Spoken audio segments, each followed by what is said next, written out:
오늘 본문 내용을 보면 베데스다 못가에서 38년 동안 병으로 고생하던 사람이 예수님을 만남으로 내 자리를 들고 일어나 걸어가는 말씀으로 병을 고쳤다는 내용입니다. 그런데 사실 말씀이 병을 고쳤다는 데 초점이 있는 게 아니에요. 물론 사건 자체가 38년 된 병자를 고쳤다는 데에는 의심의 여지가 없습니다. 그러나 그것보다 더 깊은 메시지가 이 말씀 가운데는 담겨져 있습니다. 그래서 오늘 이 본문을 살펴보고자 하는 점은 이 사건 속에는 감추어져 있는 많은 비유들이 있습니다. 우선 이름이 여러 등장을 해요. 예루살렘에 있는 양문 곁에 히브리 말로 베데스다라 하는 못이 있습니다. 그리고 거기에 몇 년 된요? 38년 된 병자가 나와 있습니다. 양문은 북쪽에 위치해 있고 이 양문을 들어서면 바로 뭐가 나오냐면 성전이 나옵니다. 베데스다 못은 바로 그 양문 곁에 있는데 이 베데스다라는 말은 구약 히브리어 베이트와 헤세드가 결합되어서 만들어진 거예요. 그러니까 이 두 단어의 뜻이 뭐냐면 은혜와 집이라는 거거든요. 그러니까 이걸 베데스다 합치면 뭐가 돼요? 은혜의 집이라는 겁니다. 자, 양문 곁 베데스다 은혜의 집에 누가 모여 있어요? 병든 자들이 모여 있습니다. 왜요? 물이 움직일 때 가장 먼저 들어가면 어떤 병에 걸렸든지 전부 다 나아요.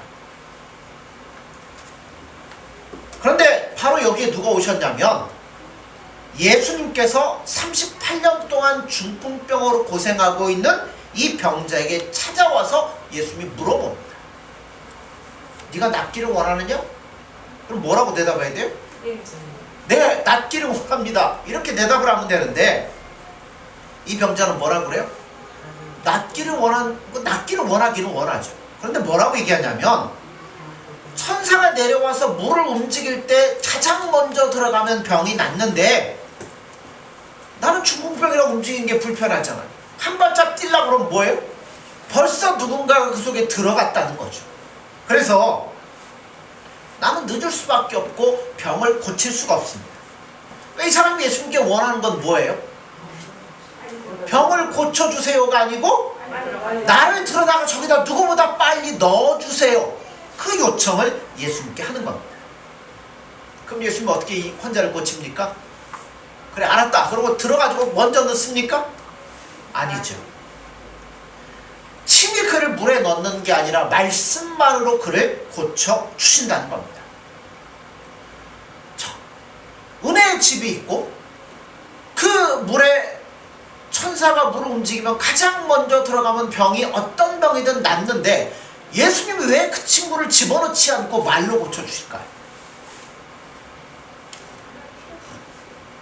예, 본문에서 제시한 모든 조건들이 어딘가 문제가 있다는 것을 예수님이 지적하기 위해서 그를 집어넣는 게 아니라 말로 고쳐주시는 겁니다. 좀 어려워요. 그럼 하여튼 차근차근 우리가 한번 살펴보죠. 자, 우선 여기에 세 종류의 병자들이 등장을 합니다. 맹인과 다리를 저는 자와 혈기 마른 자. 혈기 마른 자는 누굴 얘기하면 중풍병자를 얘기해요. 근데 분명히 여기는 베데스다 무슨 뜻이라고요? 은혜의 집이라고 했어요. 은혜와 반대되는 단어가 뭐죠? 은혜. 성경에서 한국말로 얘기하는 거 말고요. 성경에서 말할 때 은혜와 반대되는 단어는 행위예요. 행위.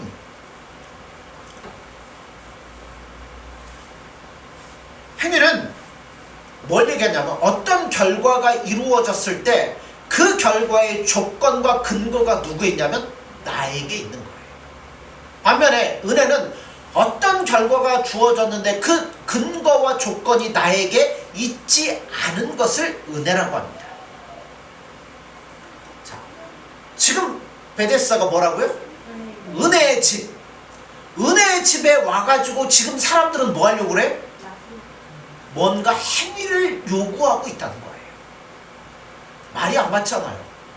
은혜 집에 와가지고 행위, 누구보다도 먼저 들어가려고 애를 쓰려고 노력하려고 하는 행위를 하고 있다는 거예요. 자, 물이 움직일 때 재빨리 들어갈 수 있는 사람은 어떤 사람이에요? 그렇죠. 별로 아프게 감기 걸린 사람, 이런 사람이죠. 그럼 이런 사람들은 물에 들어갈 필요가 있어요? 없다는 이야기예요. 이런 사람들은 물에 들어갈 필요가 없어요. 오늘 본문에 세 종류의 사람이 나오잖아요. 자, 앞이 안 보이는 사람, 물이 동하는지 안 동하는지 어떻게 알아요? 모르죠. 다리 저는 사람 못 가죠. 중풍병자 역시 마찬가지죠. 이게 무엇을 의미하는지를 여러분 잘 아셔야 된다는 거예요. 은혜의 집에 완졌는데 자기들로서는 뭐 한다는 거예요? 어느 누구도 할 수 없는 자들이 지금 여기에 모여 있어요. 그 중에서도 예수님 누굴 찾아가냐면 38년 동안 몇 번 하려고 그랬을까요? 수십 번도 먼저 들어가는 노력을 했겠죠. 이 사람에게 찾아오셔서 묻습니다. 근데 왜 38년일까요? 뭐 10년일 수도 있고 20년일 수도 있는데 굳이 38년 된 병자일까요? 신명기 2장 14절 15절을 보면 이런 말씀이 있어요. 가데스 바네아에서 떠나 세렛 시내를 건너기까지 38년 동안이라. 이때에는 그 시대 모든 군인들이 여호와께서 그들에게 맹세하신 대로 진영 중에서 다 멸망하였나니 여호와께서 손으로 그들을 치사 진영 중에서 멸하신 고로 마침내는 다 멸망되었느니라. 여기에 몇 년이 나와요? 38년이라는 연수가 나옵니다. 이 38년과 오늘 38년 된 중풍병자 사이에 여러분 일맥상통하는 면을 여러분은 모르실지 모르겠지만 찾을 수가 있다는 거예요. 이스라엘 백성들이 광야에서 몇 년 살았죠? 40년. 근데 왜 여기는 38년이라고 그럴까요? 이 년 동안 어디서 지냈을까요? 자, 출애굽을 해서 제일 먼저 간 곳이 어디냐면 시내산이에요. 시내산에 갔을 때 모세가 뭘 받죠? 네. 십계명이라고 하지만 하나님께서 율법을 받아서 내려와요. 그리고 백성들을 이끌고 어디로 가냐면 가데스 바네아로 갑니다. 여기는 어디냐면 가나안 땅에 들어가는 입구와 같은 곳이에요. 거기에서 12명의 정탐꾼을 보내요. 정탐을 다 하고 돌아와요. 돌아와서 하는 말이 뭐라고 그래요? 우리는 그곳에 도무지 못 들어갑니다. 원주민들도 있는데 우리가 그들과 싸워서 이길 만한 가능성이 하나도 없습니다. 그러니까 이스라엘 백성들이 뭐라고 그래요? 그 말을 듣고 전부 다 마음이 그냥 무너져 버리고, 아, 우리는 못 간다, 우리는 끝났다. 그런데 12명의 정탐꾼 가운데서 누구요? 여호수아와 갈렙만은 그냥 들어가자고 우겨댑니다. 그러나 백성들 전체가 반대를 하니까 못 들어가는 거잖아요. 할 수 없이 다시 광야로 들어가는데 이때 하나님이 나타나서 말씀하시기를 나를 믿지 아니하고 내 약속대로 그곳에 들어가지 아니한 너희 홍해를 건넌 모든 자들은 여기 광야에서 40년 동안에 다 죽을 것이라고 선언을 하셨습니다. 그러니까 40년이지만 전반 2년은 율법을 받기 전이었고 38년은 율법을 받은 이후에 38년이에요. 그 38년이 오늘 왜 여기 본문 가운데서 38년 된 병자로 등장을 하고 있느냐는 거예요. 이건 한마디로 얘기하면 가나안은 어떻게 들어가는 거예요? 내가 싸우고 쟁취하는 겁니까? 아니면 하나님의 은혜입니까? 예, 싸워서 쟁취하는 게 아니에요. 하나님이 이미 주신 땅이에요. 그러니까 여기서 싸워 쟁취한다는 건 싸워가지고 그것을 내 것으로 만든다는 의미가 아니라 이미 하나님이 주신 땅에 들어간다는 걸 의미하는 거예요. 자, 은혜라고 하는 것은 그 땅이 내 힘으로 빼앗아 쟁취하는 땅이 아니라 하나님이 주시겠다고 하신 땅이기 때문에 우리가 가질 수 있는 땅이라는 겁니다. 그런데 유대인들은 왜 못 들어간다고 그래요? 아까 싸워서 쟁취한다고 얘기했잖아. 왜 못 들어간다고 얘기를 해요? 그것을 얻을 수 있는 근거를 누구에게 찾냐면 나에게서 찾는 거예요. 내가 싸워서 이기려고 가보니까 거기는 누가 살아요? 안악조선의 후손들이 사는데 키들이 얼마나 큰지 우리는 그 앞에 뭐 같다고요? 메뚜기 같다는 겁니다. 하나님이 약속으로 준 땅 믿음으로 들어가면 되는 건데 이 사람들은 지금 뭐 하겠다는 거예요? 그렇죠. 행위를 얘기하는 거예요. 내가 싸우고 내가 뭔가를 내가 얻어야 되는데 보니까 내가 싸워서 이길 만한 상대가 아니에요. 못하겠다는 거죠. 자신들이 획득해야 될 결과들을 자신들의 손과 힘을 의지하고 있다는 거예요. 이걸 성경적으로 표현하면 율법이라고 얘기하고 행위라고 말할 수 있습니다. 율법은 어떤 법칙을 지키느냐 지키지 않느냐의 문제가 아니라 그 근거가 나에게 있느냐 그걸 따지는 게 율법인 거예요. 베데스다 사건이 바로 이와 같은 의미를 우리에게 던져줍니다. 자, 보세요. 베데스다 아까 뭐라고 그랬죠? 은혜의 집. 꼭 기억하십시오. 베데스다 사건도 똑같은 의미예요. 지금 베데스다는 뭐예요? 은혜의 집이잖아요. 분명히 천사가 물을 움직일 때 누구든지 못에 먼저 들어가면 병이 낫습니다. 그런데 맹인, 다리 저는 자, 38년 된 중풍병자, 물이 동해도 뭐예요? 네, 자기들 스스로는 들어갈래야 들어갈 수 있는 힘도 없고 능력도 없고 아무것도 없다는 거예요. 이게 뭐냐면 오늘 우리들의 모습이라고 예수님은 말씀하고 있는 거예요. 성경은 항상 이스라엘 백성들을 대표로 내세우지만 사실은 이스라엘 백성들은 대표, 누구의 대표예요? 우리 모든 사람들의 대표잖아요. 그러니까 우리에게 하시는 말씀이에요. 어떠한 사람도 구원받고 싶지 않거나 방법을 몰라서 구원을 못 받는 게 아니라는 거예요. 사실은 그것을 얻을 힘도 없고 방법도 모르고 있는 것이 우리라는 겁니다. 그래서 성경은 이것을 강조하기 위해서 세 가지 질병을 여기에 나타내고 있어요. 자, 우리는 모두 영적으로 보세요. 맹인이죠. 예수님 우리 눈을 띄워지기 전까지는 우리 몰라요. 예수님 사람이신지 하나님인지 누가 알아요? 모르잖아요. 또 다리를 절름절름거리면서 아무것도 못하는 자요 중풍병자와 똑같다는 겁니다. 자, 제가 오늘 여러분 용기를 가지시고 예배드리러 오셨어요. 뭐 이재명 경기도지사는 아주 예배를 못 드리게 무슨 법을 만들어서라도 하겠다고 하고 뭐 진중권 씨인가요? 그분한테 이제 조언을 구했대요. 둘 다 신자예요. 진중권 씨가 대통령도 못하는 일을 경기도지사가 뭘 하냐? 정치로 하지 말고 너는 방역이나 열심히 해라. 이제 이런 얘기를 했어요. 이럴 때 여러분 여기 모여서 예배를 드리는 게 옳을까요? 집에서 영상으로 드리는 게 옳을까요? 가정 예배 드리는 게 옳을까요? 아마 이런 것들을 뚫고 나온 사람들 그래도 나는 뭐예요? 이런 환경 가운데서 예수님 앞에 나와 예배 드리러 나왔다. 이렇게 되면 땡이라는 거죠.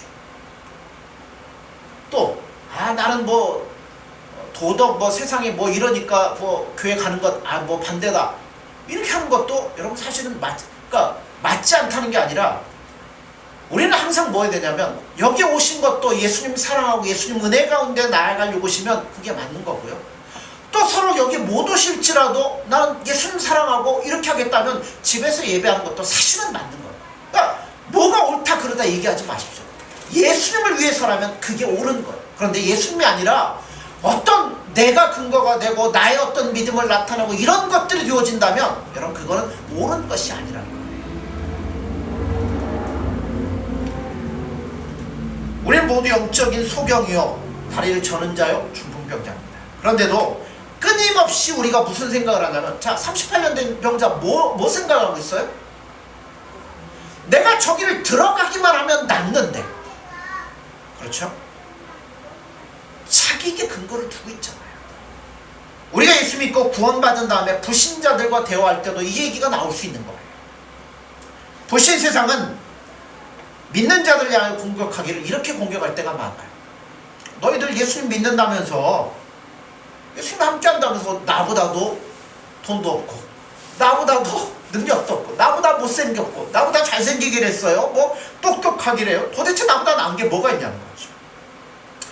신자들 향한 불신자들의 공격이 그와 같습니다. 근데 여러분 우리는 이미 뭐를 알아요? 우리가 중풍병자와 같다는 걸 알아요.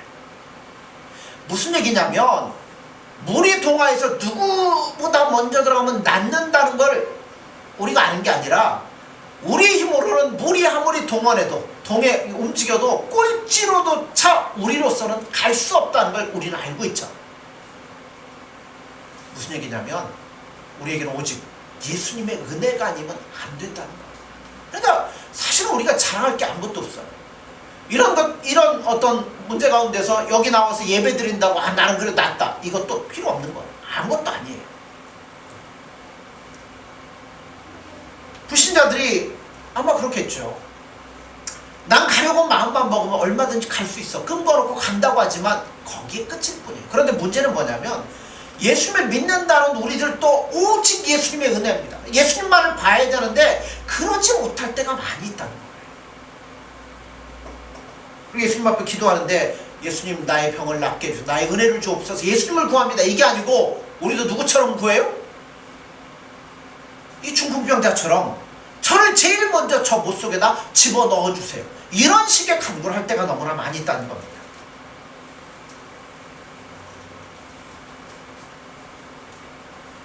그때 예수님은 어떻게 하십니까?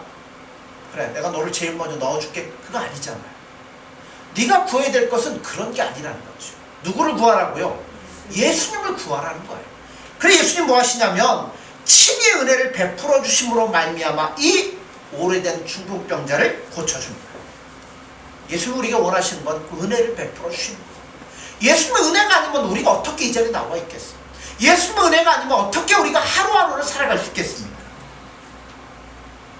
그러니까 이 은혜를 베풀어 주심으로 말미암아 우리의 관심과 초점이 그런 행동과 이런 게 아니라 누구에게로? 예수님을 알게 하고 예수님께로 향하도록 만드신다는 거예요. 그러니까 이 사건의 핵심은 38년 된 병자가 예수님 만나 나았더라는 게 아니라 예수님이 누구시냐, 우리가 어떻게 해야 되느냐, 거기에 초점을 맞추고 있다는 거예요.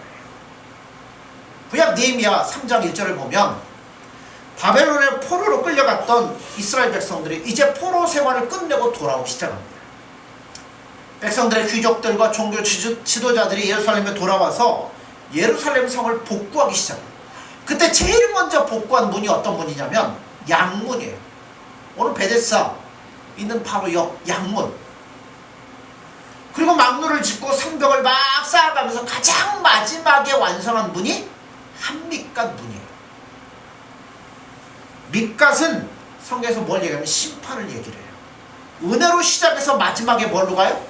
심판으로 간다는 겁니다. 우리가 살펴보자는 것도 바로 이와 같습니다. 율법으로 말미암는 자에게는 뭐밖에 없냐면 심판밖에 없어요. 보세요. 행위라는 것은 그것을 쟁취한 자에게는 상이 주어지지만 못한 자에게는 뭐가 주어져요? 벌이 주어지는 거예요. 반면에 은혜는 그렇지 않잖아요. 은혜라는 것은 행위와는 전혀 상관없어요. 누구 마음이에요? 주고자 하는 사람의 마음이라는 거죠. 주고자 하시는 분의 뜻에 따라 무상으로 베풀어 주는 거예요. 그런데 우리는 언제나 어디에 초점을 맞추고 살아갈 때가 많냐면 행위에 초점을 맞출 때가 많아요. 내가 이렇게 열심히 해야지 그래야 예수님 뭔가를 주고, 그거 보고 예수님 주는 게 아니라니까요. 은혜는 뭐라고요? 주는 사람? 말. 여러분 우리 보면 우리가 은혜 받을 만한 마땅한 게 여러분 있습니까? 없잖아요. 제 키가 뭐 한 1m 90을 됩니까? 얼굴이 원빈만큼 잘생겼습니까? 아니면 학벌이 뭐 누구보다 좋습니까? 없잖아요. 근데 이 자리에 와 있는 거 뭐예요? 예수님의 은혜잖아요. 예수님께서 바로 이 베데스다 못에 오셨습니다. 많은 병자들이 모여가지고 물이 움직이기를 은혜가 임할 때까지를 기다리고 있습니다. 은혜의 장소에 모여서 뭘 하고 있냐면 은혜를 기다린다고 하지만 사실은 뭐 하려고 지금 준비하고 있어요? 들어가려고. 행위 지금 누구보다 먼저 들어갈 것인가를 궁리하고 있다는 거예요. 어디에서요? 은혜의 집에서. 그러므로 여러분 우리가 생각하셔야 되는 게 있어요. 은혜란 우리가 노력해서 받는 게 아니라 베푸는 것이므로 여러분 값없는 선물인 거예요. 그런데 지금 그 은혜의 주인공이신 예수님이 왔는데도 사람들은 뭐예요? 예수님에게는 전혀 관심 없어요. 그분이 주실 은혜는 전혀 관심 없고 전부 다 뭐하고 있어요? 달려갈 준비만 하고 있다는 거죠. 많은 사람들 가운데 예수님이 38년 된 병자에게 오셨습니다. 물어요. 네가 낫고자 하느냐? 아까도 얘기했잖아요. 뭐라고 대답해야 돼요? 예, 낫기를 원합니다. 그렇게 대답하면 되는데 이 병자의 대답은 아니잖아요. 다른 사람이 다 들어가고 내가 못 들어갑니다. 대부분 신자들의 신앙생활도 이와 비슷할 때가 많이 있어요. 우리는 못 돼가지고요. 하여튼 뭔가 했다 하면 그 근거와 원인을 두고 내가 그걸 했다는 것을 뭐예요? 꼭 얘기하고 싶고 내세우고 싶을 때가 많이 있습니다. 그것 때문에 많이 넘어질 수밖에 없어요. 죄는 자존심의 싸움입니다. 은혜는 어떻게 해야 돼요? 은혜는 뻣뻣하게 고개 들고 이럴 수 있나요? 은혜를 구하려면 뭐 해야 돼요? 나를 내려놓고 납작 엎드려서 나는 못합니다. 그러니까 나를 도와주세요. 이렇게 구해야 되는 거죠. 은혜를 구해야 되고 불쌍하게 달라고 말하는 것만큼 인간이 본질적으로 싫어하는 것도 사실은 없는 것 같습니다. 그렇잖아요. 누구에게 뭐 나 이거 하니까 좀 도와다 이 얘기 진짜 하기 힘들잖아요. 인생은 스스로 못에 들어갈 수 없음을 압니다. 더구나 넣어줄 사람도 없어요. 여러분 맹인이 누굴 데려다 거기다 넣어주겠습니까? 아니면 다리 저는 사람이 누굴 업고 와서 넣겠습니까? 그러니까 우리끼리는 뭐예요? 아무리 해봐야 될 수가 없다는 겁니다. 그러니까 뭘 찾아야 돼? 다른 방법을 찾아야 되는데 그런데도 불구하고 38년 동안 이 병자는 뭐하고 있었어요? 그거 들어가려고 아둥바둥하고 있었다는 거예요. 못에 왜 들어가려고 그래요? 병이 낫기 위해서. 그럼 어떻게 해야 들어갈 수 있어요? 남들보다 빨리 뛰어 들어가면 돼요. 그런데 빨리 뛰려면 뭐 해야 돼요? 병이 없어야죠. 건강해야죠. 하지만 건강하면 들어갈 필요가 없잖아요. 인생은 이렇게 모순된 싸움을 싸우고 있습니다. 여기서 궁예지책으로 누군가 나를 들어다 거기다 넣어주기를 원하지만 아까 얘기했잖아요. 거기에 모여있는 사람들 다 누구예요? 다 똑같은 사람들이 모여있다는 겁니다. 누가 누구를 거기다 넣어주겠어요? 전혀 할 수 없어요. 그럼에도 불구하고 모두가 들어가기를 원하는데 결국 물에 들어가는 것이 문제의 핵심이 아니라는 것을 깨달으라는 것이 이 교훈의 이 사건의 교훈이라는 거예요. 그래서 마침내 예수님이 뭐라고 그래요? 이 환자에게 일어나 내 자리를 들고 걸어가라. 그랬더니 이 환자가 곧 자리를 들고 일어나서 걸어갔다는 겁니다. 그러니까 인간의 행위, 율법적인 노력, 여기에 관심을 기울일 것이 아니라 누구에게요? 예수님이 주시는 은혜에 우리 마음을 쏟아 부으셔야 된다는 거예요.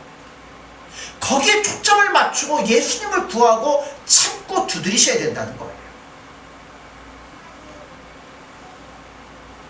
그러면서 다음 구절을 보면 전혀 깨닫지를 못한 게 있어요. 우리가 읽지 않았지만 한번 보시죠. 10절. 유대인들이 병 나은 사람에게 이르되 안식일인데 내가 자리를 들고 가는 것이 옳지 아니하니라. 아니 사건과 뭘 연결해요? 안식일과 연결. 뭐라고 해요? 왜 안식일날 일어나서 걸어가느냐는 겁니다. 자, 여러분 율법은 예수님 만나고 예수님을 아는 자들에게 뭐가 필요한 거예요? 율법이 필요하지. 예수님 안 만난 자들의 율법 줘봐야 무슨 소용이 있겠어요? 그런데도 오직 율법을 지상주의로 외치는 자들이 있습니다. 자, 상상을 해보세요. 막 뭐 중풍병자 있고 다리 저는 자 있고 맹인 있고 다 못 가는 사람들이 앉아있어. 왜 거기 있어요? 전부 다 나으려고. 거기서 가장 중요한 것은 낫는 거예요. 그런데 거기에 예수님이 찾아오셔서 일어나 내 자리를 들고 걸어가라 명하자 그 병자가 즉시 일어나서 걸어갔습니다. 그랬더니 옆에 누워있던 다른 사람들이 뭐라 그래요? 야, 안식일인데 너 왜 일어나서 걸어가느냐? 앉아있어! 이 얘기를 하고 있다는 거예요. 웃기는 얘기죠. 우리에게 제일 중요한 게 뭐냐면 도덕도 아니고 윤리도 아니고 세상적인 그것도 아니에요. 예수님 안에는 뭐가 있냐면 생명이 있습니다. 영원함이 있습니다. 죽었던 영혼이 소생하는 것이고 영원한 운명에 관한 정보예요. 그런데 우리는 맨날 뭐 갖고 싸우냐면 쓸데없는 것 갖고 싸우고 있다는 거예요. 문제는 안식에 이런 사건이 일어났다고 해서 유대인들이 시비를 걸기 시작합니다. 자, 읽지는 않았지만 보죠. 12절 13절. 그들이 묻되 너에게 자리를 들고 걸어가라 한 사람이 누구냐 하되 고침을 받은 사람은 그가 누구인지 알지 못하니 이는 거기 사람이 많음으로 예수께서 이미 피하셨습니다. 이 병자, 병을 낳은 사람도 예수님이 누군지 몰라요. 왜냐하면 그날 예수님 처음 봤거든요. 그러니까 무슨 얘기냐면 처음부터 예수님을 알아가지고 예수님 오셨으니까 나를 고쳐주세요 요청하지도 않았어요. 간구하지도 않았어요. 누구 마음대로요? 예수님 마음대로. 한 번도 본 적도 없는데 예수님 마음대로 고쳐주셨습니다. 은혜란 다른 말로 얘기하면 이런 거예요. 구하는 편에 권리가 있는 게 아니라 주는 편에 권리가 있습니다. 신자는 누구냐면 은혜를 구해서 얻은 자가 아니라 예수님이 우리에게 은혜를 주셨기 때문에 생명의 눈이 떠지고 지각이 떠져서 예수님 앞에 나온 게 우리라는 겁니다. 그러니까 여러분, 우리가 나된 것은 누구의 은혜라고요? 예수님의 은혜잖아요. 그러면 우리끼리 서로 비교할 때 자랑할 게 있을까요? 아무것도 없죠. 자랑한다면 오직 누구요? 나에게 은혜를 주신 예수님 외에는 자랑할 만한 것이 아무것도 없습니다. 그러니까 우리가 눈이 떠지고 생명이 주어졌으니까 이 자리에 모일 수 있었어요. 그런데도 인간은 아까 얘기했잖아요. 얼마나 교묘하고 악한지. 그럼에도 불구하고 근거를 자꾸만 누구에게 찾으려고 그래요? 나에게서 찾으려고 하고 그렇게 살려고 할 때가 많아요. 교회는 신자가 교회 와가지고 뭐 처음 믿고 몇 년을 지나고 몇 년 지나서 뭐 그 중직에 올라가고 그런 게 아니에요. 고참 있고 신참이 있어서 신참 들어오면 고참 앞에 신고식 하는 데가 아니에요. 교회는 오직 예수님의 은혜로 말미암아 우리가 부름을 받은 자잖아요. 거기에 높고 낮음이 없고 먼저 되고 나중 된 게 없어요. 전부 다 예수님의 은혜라는 거죠. 누구든지 아무든지 좋다. 우리가 안 되면 하나님은 뭘로도 하신다고요? 돌들을 명하여 아브라함의 자손도 만들 수 있는 분이 누구냐면 하나님이시라는 겁니다. 우리는 그걸 믿잖아요. 우리 누구 때문에 이 자리에 왔습니까? 예수님의 은혜로 말미암아 이 자리에 나와 있다는 겁니다. 예수님께서 베데스다 목가에서 병자를 일으켰듯이 우리에게도 은혜를 주셨기 때문에 이 자리에 우리가 나올 수 있었다는 겁니다. 그러므로 여러분, 남을 향해서 눈을 가늘게 뜨고 저 사람은 왜 저러지? 여러분 이런 생각 하시지 마세요. 다 예수님의 은혜입니다. 그러므로 쓸데없는 생각을 하면서 그렇잖아요. 우리도요 이 사람하고 똑같다니까요. 38년 된 병자하고 똑같았던 사람. 그런데 예수님 우리를 불러다가 이 자리에 앉혀 놓으셨다는 겁니다. 그러므로 사랑하는 성도 여러분들, 행위가 문제가 아니에요. 율법의 문제가 아니에요. 우리는 어디에 초점을 맞추셔야 되냐면 사랑의 예수님께 초점을 맞추세요. 그리고 오직 그분의 은혜와 모든 것들을 여러분 구하십시오. 우리에게 임한 이 생명과 은혜를 우리가 제대로 전달하고 제대로 느끼고 제대로 경험하기 위해서는 더욱더 예수님 앞에 믿음으로 나아가셔야 돼요. 예수님 나에게 이거를 해주세요. 여러분 그렇게 구하지 마시고요. 뭘 구하세요? 예수님을 구하십시오. 예수님의 은혜를 구하십시오. 그러면 예수님께서 여러분 자신의 생명마저 주시는 예수님께서 우리에게 무엇인들 여러분 안 주시겠습니까? 우리 안에 있는 본래 모습으로 돌아가십시오. 무엇을 구해야 되는지 무엇을 바라봐야 되는지 여러분 제대로 파악하시고 오직 온 힘을 다해 예수님을 구하고 찾는 저와 여러분들이 되어지기를 간절히 소원합니다. 기도하겠습니다.